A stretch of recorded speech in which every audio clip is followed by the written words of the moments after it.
subscribe to Storylab. Now let's begin this one. Keith Wiggins stood at the stove, stirring the pot of chili that had become something of a Sunday tradition. The kitchen smelled like cumin and memories. His ex-wife used to make it this way before the divorce, before the deployments had stacked up too high and the silence between them had grown too loud. His son Johnny sat at the table doing geometry homework, pencil scratching against paper, while Ralph Wilson, Keith's stepfather, nursed a beer and complained about the Seahawks. They had it in the third quarter, Ralph was saying. Just had to hold the damn line. Keith smiled but didn't respond. At 42, he'd learned that some conversations didn't require participation. He'd been out of the Navy for 3 years now, working as a fabrication specialist at a machine shop in Tacoma. The pay was decent, the work was honest, and nobody shot at him. After 12 years in naval special warfare, including 8 with SEAL Team 6, that last part mattered more than people understood. "Dad, can you check this proof?" Johnny asked, sliding his notebook across the table. Keith wiped his hands on a towel and leaned over his son's shoulder. 16 years old, straight A student, starting varsity next year. Everything Keith had done, every mission, every nightmare, every scar, it was all to build a world where Johnny could worry about geometry instead of survival. "Line 3, Keith said, tapping the paper. "Your angle's off." The front door exploded inward at 8:47 p.m. Keith's training took over before his conscious mind registered the threat. He shoved Johnny sideways as the first man came through, but there were too many, too fast. 6 men in tactical gear, professional movements, suppressed weapons already raised. "Down, down, down." Ralph stood, beer bottle still in hand. "What the hell?" The suppressed shot made a sound like cough. Ralph's chest ballooned red. He fell backward, the bottle shattering on the floor. "No!"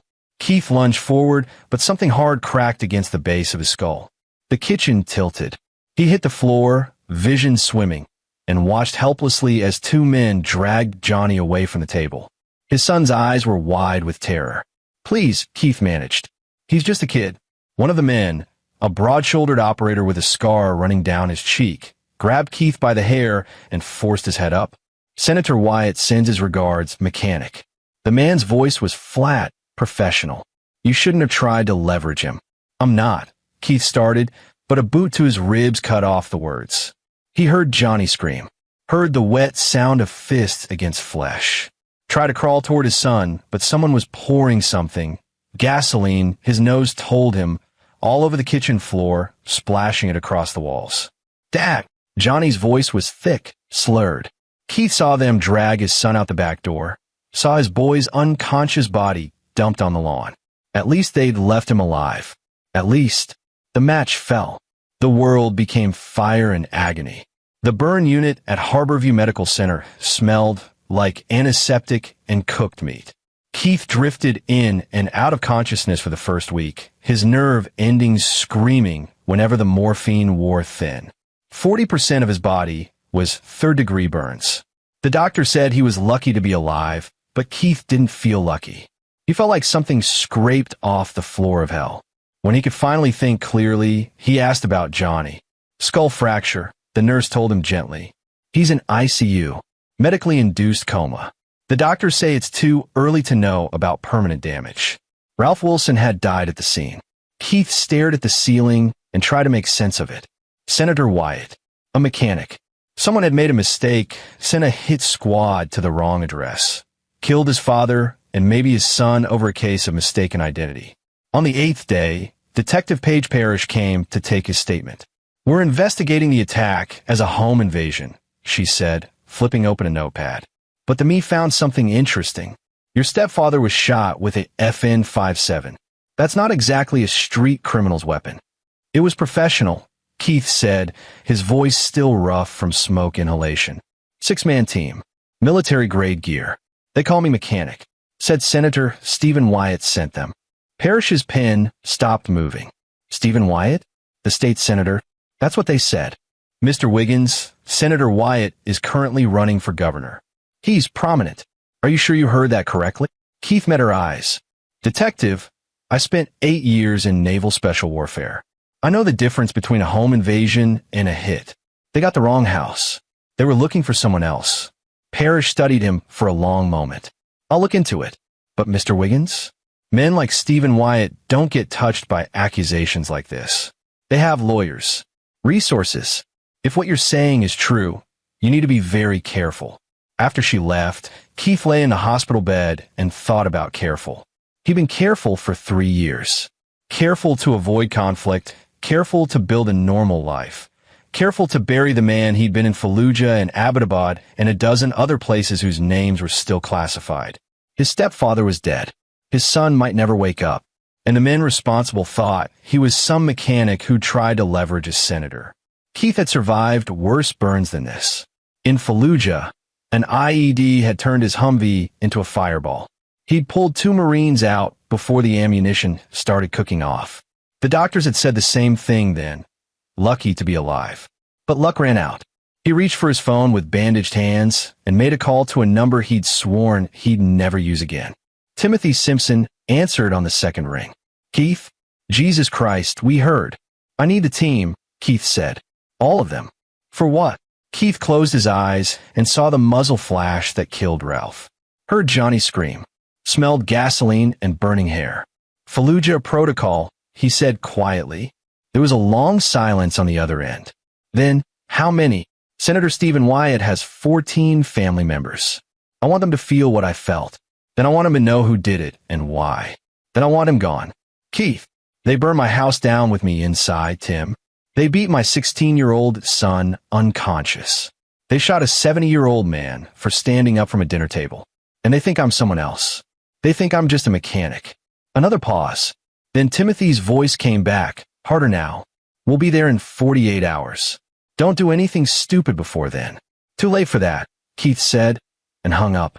Outside the hospital, rain hammered Seattle like it had a grudge. Detective Parrish sat in her unmarked Crown Vic and made phone calls. The first was to her lieutenant, who told her to drop it. The second was to a friend at the FBI, who told her the same thing. The third was to a retired reporter named Terrence O'Connell, who specialized in political corruption. Stephen Wyatt? O'Connell laughed bitterly. You're about 6 months too late, detective. I had a source, an auto mechanic named Clarence Ferris, who did work on Wyatt's fleet of campaign vehicles. Ferris found something in one of the SUVs. Documents, photos, evidence that Wyatt was funneling state infrastructure contracts to his brother-in-law's construction company. Millions in kickbacks. What happened to Ferris? Dead. Car accident 3 weeks ago. Brake line failure. Officially ruled mechanical error. Unofficially, O'Connell's voice dropped. I think someone got nervous about what he knew. Parrish thought about Keith Wiggins lying in that burn unit. Did Ferris ever try to blackmail Wyatt? I don't know. Maybe. He was scared, though. Called me 2 days before he died. Said someone had followed him home from work. Then nothing. O'Connell, I need you to send me everything you have on Wyatt. Why? You planning to take him down? No, Parrish said, watching rain streak down her windshield. I'm planning to stay out of the way. Timothy Simpson arrived at Harborview with Colin North and Omar Fitzpatrick. Keith was out of bed now, walking the halls with a cane, his skin stretched tight over new grafts that would scar badly. The 3 men stood in his hospital room and didn't mention how he looked. Johnny, Timothy asked, still in a coma. Doctors say the swelling in his brain is going down. They're cautiously optimistic. Keith's voice was flat. I need you to understand something before we do this. This isn't a sanctioned operation. This is murder. If you walk away now, there's no judgment. Omar, a compact man with intelligent eyes, crossed his arms. Who were the shooters? I got a partial play from a neighbor's security camera. Parrish ran it. Registered to a security consulting firm called Apex Tactical. Former contractors, all of them. The company is owned by a guy named Adam Moore. He's ex-Blackwater. Let me guess, Collins said. Apex Tactical does security work for Senator Wyatt. His campaign headquarters. His personal detail. His fundraising events. Keith pulled out a tablet. Using it still hurt his hands, and brought up a file. Detective Parrish is a good cop, but she's playing by rules these people don't respect. She sent me this off the record. Background on Stephen Wyatt. The file was comprehensive. Stephen Wyatt, 53, state senator for 12 years. Married to Christy Wyatt, 2 adult children, Brian Wyatt and Beatrice Fowler, née Wyatt. Extended family included his mother Eileen Wyatt, 3 siblings, 6 nieces and nephews. New money pretending to be old money. Campaign built on law and order, family values, Washington First economics. The mechanic they were looking for was named Clarence Ferris. Keith continued. He found evidence of Wyatt funneling state contracts for kickbacks. Ferris died in a stage car accident 3 weeks ago. But before he died, he must have tried to leverage Wyatt. That's why they came for him. Except they went to the wrong address, Timothy said quietly. 1247 Riverside Drive instead of 1274 Riverside Drive. Keith's jaw tightened. Adam Moore's team didn't do their homework. They burned down the wrong house. Killed the wrong man's family. Colin walked to the window, so we make them pay. How? Keith pulled up another file. Wyatt has 14 family members. His wife, Christy. His kids, Brian and Beatrice. His mother, Eileen. His 3 siblings, Chad Wyatt, Edmund Wyatt, and Kay Wyatt O'Neill. Kay's husband, Jason O'Neill. 6 nieces and nephews between them. 14 people, Omar said. You want to kill 14 people? No. Keith's eyes were cold. I want to make them disappear. I want Stephen Wyatt to watch his family vanish one by one and know there's nothing he can do to stop it. I want him to feel helpless, terrified. Then, when he's lost everything, I want him to know it was me. But I'm not Clarence Ferris the mechanic. I'm Keith Wiggins, and I crawled out of his fire. Timothy studied his old team leader. They'd run operations in 6 countries together. They'd pulled each other out of hell a dozen times. When you say disappear, I mean accidents, suicides, unsolved disappearances. Nothing that points back to us. Nothing that saves him. Keith's voice was steady. They left Johnny alive. I'll leave Wyatt 2 family members so he can watch them bury the rest. Then I'll leave him to the consequences. The police won't find anything. We're ghosts, Tim. We've always been ghosts. The 3 men exchanged looks. What Keith was proposing was beyond illegal. It was a war crime by any definition. But they'd all served under him. They'd all trusted him with their lives. And they'd all seen what men like Stephen Wyatt did when they thought they were untouchable. I'm in, Omar said first. Colin nodded. Me too. Timothy took a breath. We'll need more than 3 operators for this. I've got 2 more coming. Rodney Casey from San Diego and Zach Krause from Virginia Beach. Both retired. Both clean. Both owe me. So 6 total. Against the senator, his security team, and the entire Washington political machine. Timothy smiled grimly. I've had worse odds. When do we start? Keith looked at the photo of Stephen Wyatt on the tablet. Handsome. Smiling. Standing with his family at some campaign event, all of them dressed in coordinated colors like they'd stepped out of a catalog. His mother Eileen lives alone in Spokane, Keith said. She's 76. Diabetic. Takes medication for her heart. That's where we start. Eileen Wyatt died peacefully in her sleep 6 days later. The county coroner ruled it cardiac arrest. Not uncommon for a woman her age with a medical history. No one noticed that her prescription bottle of heart medication had been swapped for sugar pills. No one questioned the nice young man from the pharmacy delivery service who'd brought her medications 3 days before she died. Rodney Casey flew back to Seattle and reported to Keith. Clean. No complications. The pharmacy doesn't keep cameras on their delivery drivers. Stephen Wyatt attended his mother's funeral with his entire family. Keith watched from across the cemetery, using binoculars from a rented van. Wyatt looked appropriately sad. His wife Christy dabbed at her eyes. The kids stood respectfully. Chad Wyatt gave the eulogy. One down, Keith said quietly. Timothy sat in the driver's seat. You're sure about this? Once we cross 2, there's no going back. They'll start investigating. They won't find anything. We're not leaving evidence. We're not following patterns. We're just family members who died of natural causes or bad luck. Keith lowered the binoculars. Chad Wyatt next. He's a commercial real estate developer. Spends his weekends rock climbing in the Cascades. Climbing accidents happen, Timothy observed. They do, Keith agreed. 10 days later, Chad Wyatt fell 300 feet at Index Town Wall. His safety harness showed signs of wear, catastrophic equipment failure. The investigation determined he'd been using old gear probably hadn't inspected it properly. Tragic. Preventable. But not suspicious. 2 family members down. 12 to go. Stephen Wyatt stood at his brother's memorial service and looked haunted. The polls for the gubernatorial race were tightening. His campaign manager was suggesting he take time off to grieve. Christy was on anxiety medication. Keith watched from the same van, same cemetery, different section. He's starting to feel it, Omar said from the back seat. Good, Keith replied. His phone buzzed. The hospital. He answered immediately. Mr. Wiggins? This is Dr. Shepard. Your son is awake. Johnny's eyes were unfocused, but they found Keith's face and held it. The swelling in his brain had gone down.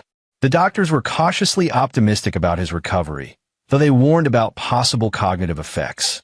Dad, his voice was small, confused. Keith took his son's hand carefully. I'm here. You're safe. Grandpa Ralph? I'm sorry, son. Tears leaked from Johnny's eyes.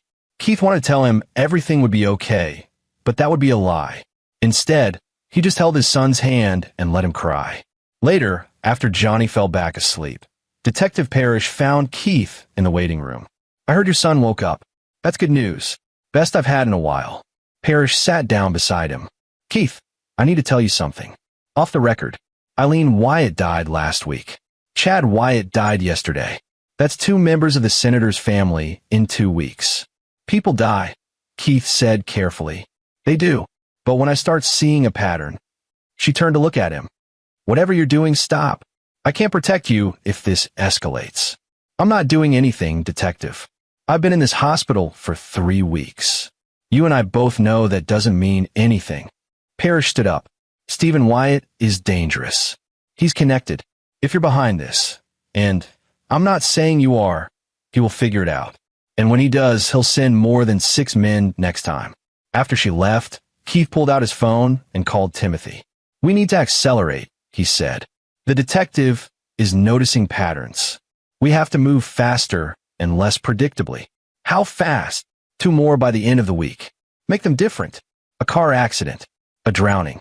Something that doesn't look connected. Keith, they're noticing Tim, which means Wyatt is noticing. We need to turn up the pressure before he can mount a defense. There was silence on the line. Then, Zach is already tracking Brian Wyatt. Kid's a coke addict. Parties hard in Belltown every weekend. An overdose wouldn't surprise anyone. Do it. I'll handle the next one myself.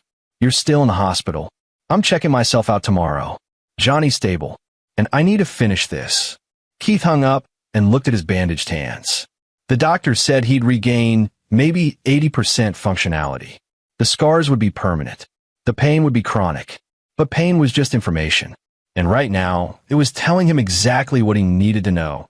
He was still alive, still capable, and still very, very angry. Stephen Wyatt had tried to burn that away. He'd failed. Brian Wyatt died of a heroin overdose in his apartment on a Tuesday night. The Seattle PD found him alone, needle still in his arm. Toxicology showed fentanyl contamination. Just another casualty of the opioid crisis. His father released a statement about the tragedy of addiction and the need for better treatment programs. Keith watched the press conference from his laptop in a motel room. He'd checked out of the hospital against medical advice. Johnny was awake and recovering, under guard. Keith had hired private security, real professionals this time, not trusting hospital safety. The senator looked older, grayer. There was a tremor in his hands when he gripped the podium. 3 family members in 3 weeks. He knows, Collins said from the other bed. Look at his eyes. He knows this isn't coincidence.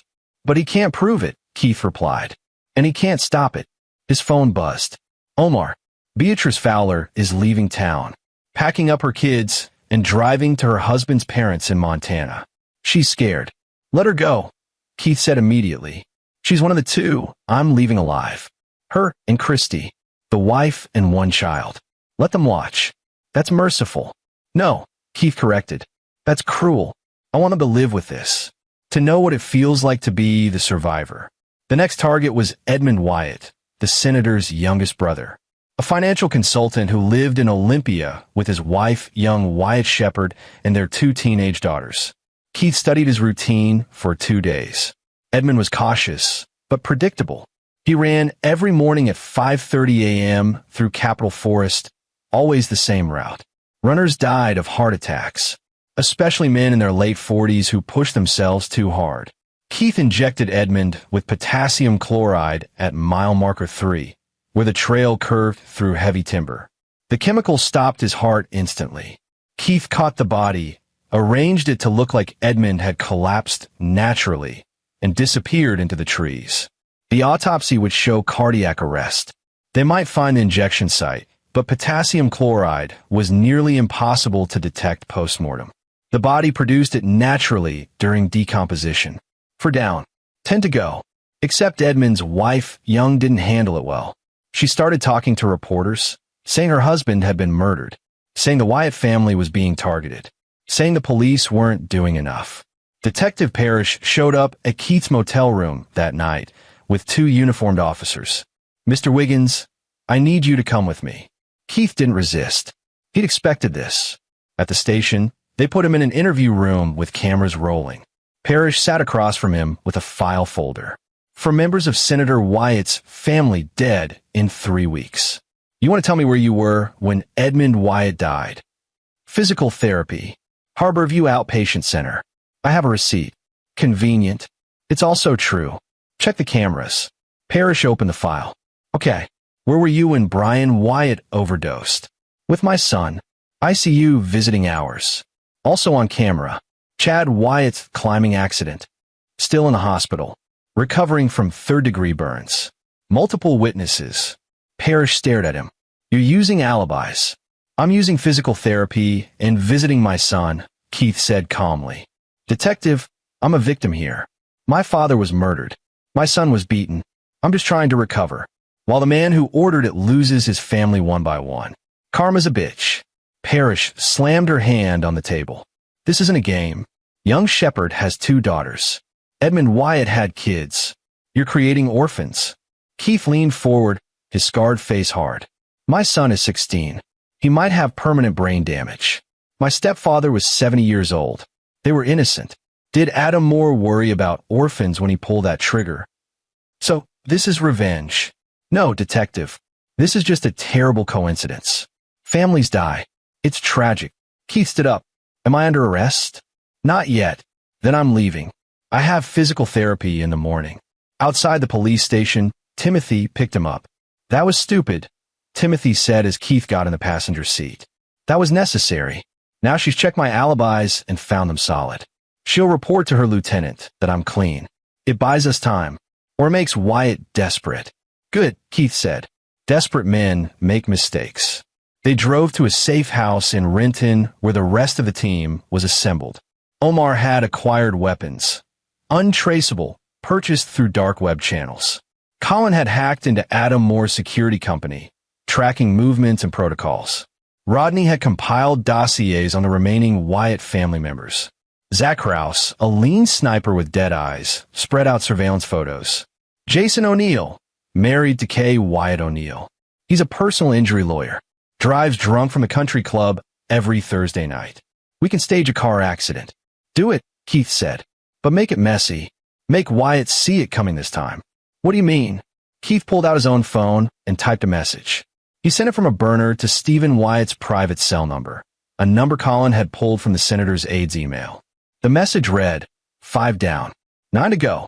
You burned the wrong house, Senator." Timothy sucked in a breath. "Keith, that's..." Letting him know, Keith finished. "I'm tired of being a ghost. I want him to know I'm coming. I want him to feel the fear." The phone buzzed immediately. Wyatt's response, "Who is this?" Keith typed back, "The mechanic. Except I'm not." No response after that. But 3 hours later, every member of the Wyatt family had private security. Adam Moore's Apex Tactical deployed teams to guard Kay, Wyatt O'Neill, Jason O'Neill, and the 4 remaining nieces and nephews. Christy Wyatt moved into a hotel with round-the-clock protection.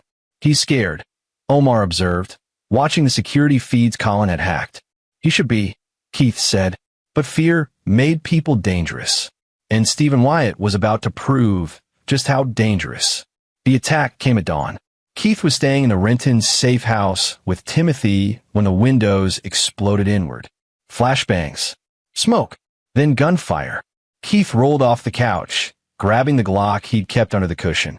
Timothy was already moving, returning fire at shapes in the smoke. Adam Moore's men had to be professional, coordinated, but Keith and Timothy were better. Keith put 2 rounds through the first man's chest, dropped low as return fire chewed up the wall behind him. Timothy flanked right, taking out a second shooter. 3 more came through the back door. The fight lasted 90 seconds. When the smoke cleared, 5 of Adam Moore's contractors were dead. Keith and Timothy were alive, but bleeding. Timothy took a round through the shoulder. Keith's reopened burns screamed agony. "They found us," Timothy gasped, clutching his wound. Keith moved to the window. More vehicles approaching. This is a kill team. Wyatt's not playing defense anymore. They escaped through the basement, Timothy leaning on Keith despite his wounds. Colin picked them up 2 blocks away in a stolen car, and they disappeared into Seattle's industrial district. At a new safe house, an abandoned warehouse Omar had secured, they regrouped. "Adam Moore is hunting us," Colin said, cleaning his rifle. "He's got the resources of Apex Tactical and the senator's money behind him. We're exposed." "Good," Keith said, pressing gauze to a reopened burn on his arm. "Let him come, because while he's hunting us, he can't protect everyone." "What's the play?" Zach asked. Keith pulled up the surveillance feeds of the Wyatt family members. They were scattered now, hiding in hotels and safe houses surrounded by guards. "We go loud," Keith said. "No more accidents. No more subtlety. We hit them where they think they're safe, and we send a message. There is no safety. Not from us." "That's suicide," Timothy argued. "We can't assault fortified positions. We don't assault them. We outthink them." Keith pointed to the feed showing Jason O'Neill's hotel. "Apex Tactical is good, but they're contractors. They think like contractors. We think like SEALs. We go where they don't expect, when they don't expect, and we make it impossible for them to stop us." "Ow?" Omar asked. Keith smiled coldly. "We make Adam Moore choose who to save." Jason O'Neill died when his hotel room caught fire at 2 a.m. The sprinkler system failed. Someone had cut the water line hours earlier. By the time Apex Tactical evacuated him, smoke inhalation had done its job. He died in the ambulance. Simultaneously, 300 miles away, Kay Wyatt O'Neill's car exploded in a parking garage. She'd been shopping under guard, 2 Apex operators with her. The IED was crude but effective. All 3 died instantly. Stephen Wyatt received both notifications within minutes of each other. 6 down, 8 to go. But Keith's team had suffered too. In the hotel operation, Rodney Casey was shot by hotel security responding to the fire. He died bleeding out in a stairwell, buying time for the others to escape. 5 operators left. Keith took the loss hard. Rodney had saved his life in Baghdad. They'd served 3 deployments together. "This is the cost," Timothy said quietly that night. "This is what revenge takes." "I know," Keith replied. But he didn't stop. Couldn't stop. Adam Moore sent Keith another message, this one via email to an address he somehow traced. "I know who you are now, Wiggins. SEAL Team 6. Impressive. But you killed 5 of my men. This is personal now. I'm coming for your son." Keith's blood went cold. He called the hospital immediately. The private security he'd hired for Johnny reported everything normal. But Keith didn't trust normal anymore. He drove to Harborview himself, breaking every speed limit. Burst into Johnny's room and found his son sitting up in bed, eating pudding, looking confused. "Dad? What's wrong?" Keith checked the security guards, real guards, not Adam Moore's plants. He checked the room, the windows, the door locks. "We're leaving," he said. "Right now." The doctors said, "I don't care what they said. Get dressed." He moved Johnny to a private location, an apartment owned by a friend from his SEAL days who didn't ask questions. Set up his own security. Camera feeds. Motion sensors. He wasn't taking chances. Then he sent Adam Moore a message back. "Touch my son and you die slow. But you're already dead. You just don't know it yet." Adam Moore made his next move public. He called a press conference and revealed that he was conducting a private investigation into the deaths of the Wyatt family members. He presented evidence, thin, circumstantial, but evidence, linking the deaths to a coordinated campaign. Someone is targeting this family, Moore said on camera. And we believe it's connected to an incident 3 weeks ago where a home was mistakenly targeted by unknown assailants. We're working with law enforcement to identify the perpetrators. Keith watched the press conference and laughed bitterly. Moore was smart. He was framing it as unknown assailants, distancing himself and Wyatt from the original attack, making it look like the family was the victim, but also meant Moore was scared. He wouldn't go public unless he was running out of options. He's trying to turn public opinion, Colin observed. Get police pressure on us. Won't work, Keith said. We don't exist. No evidence. No trail. Except Parrish knows. Parrish suspects. She can't prove. But Detective Parrish was proving more resourceful than Keith anticipated. She showed up at the warehouse that night. Somehow she'd tracked them through Timothy's phone, which he'd been stupid enough not to ditch. She came alone. No backup. Gun drawn but not pointed. I could arrest all of you right now, she said, standing in the doorway. Keith didn't reach for his weapon. But you won't. Why wouldn't I? Because you know what Wyatt did. You know he murdered Clarence Ferris. You know he sent Adam Moore to kill an innocent family. You know he's corrupt. Parrish's gun didn't waver.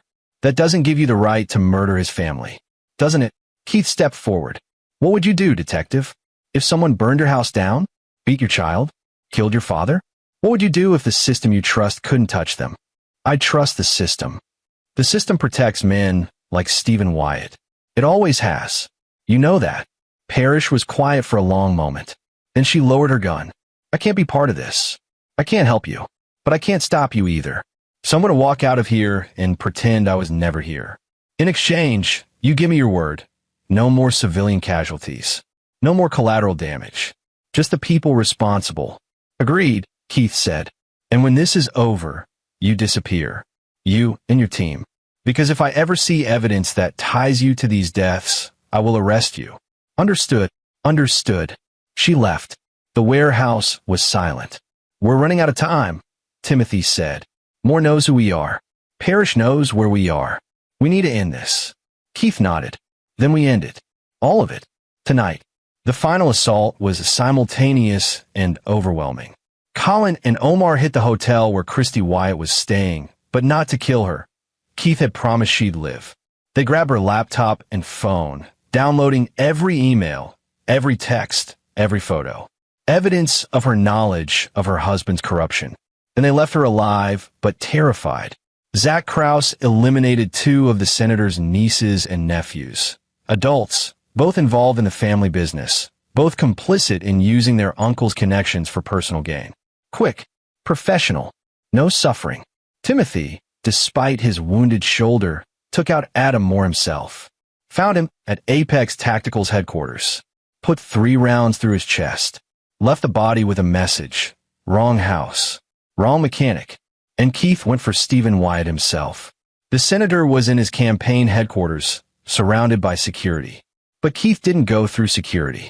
He went through the air ducts, an old SEAL trick, something contractors never thought to guard. He dropped into Wyatt's office at midnight. The senator looked up from his desk, saw Keith's scarred face, and knew immediately who he was. You, Wyatt breathed. Me? Keith closed the office door. Locked it. Your security team is dead or will be soon. Your family is gone. And you're going to listen very carefully to what I have to say. Wyatt reached for something, a gun, a panic button, but Keith was faster. He put a knife through the senator's hand, pinning it to the desk. Wyatt screamed. I'm not Clarence Ferris, Keith said quietly. I'm Keith Wiggins. Former SEAL Team 6. The house you burned down was mine.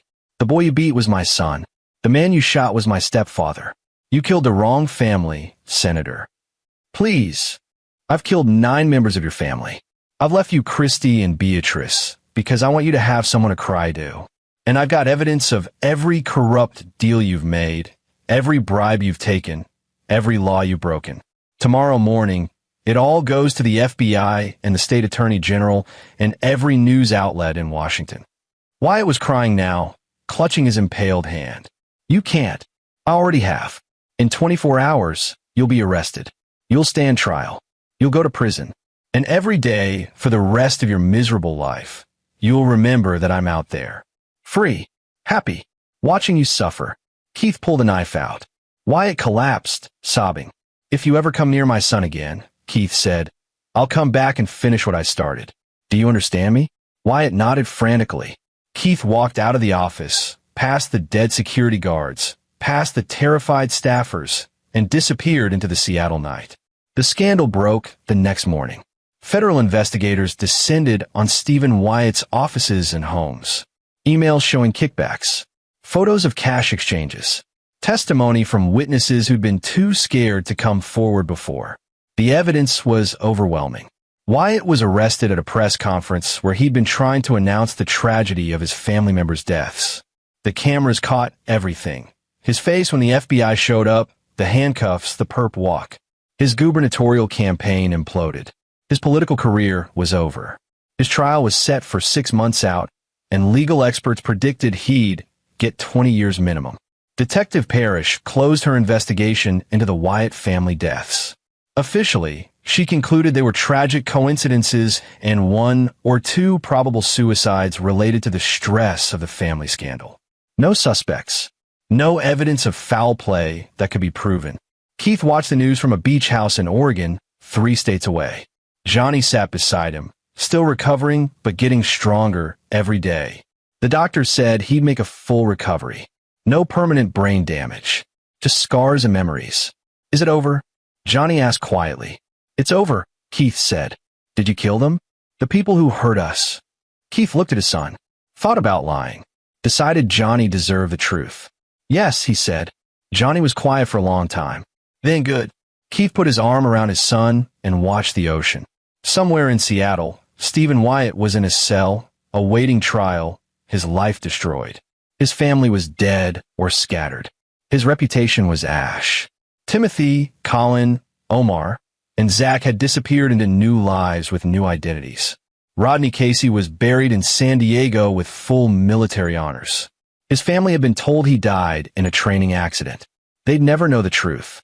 And Keith Wiggins, former SEAL Team 6, former fabrication specialist, former victim, sat on a beach with his son and felt something he hadn't felt in weeks. Peace. The police never found the rest of the evidence. They never found the weapons. They never found anything that connected Keith to the deaths of 9 people. Because ghosts don't leave evidence.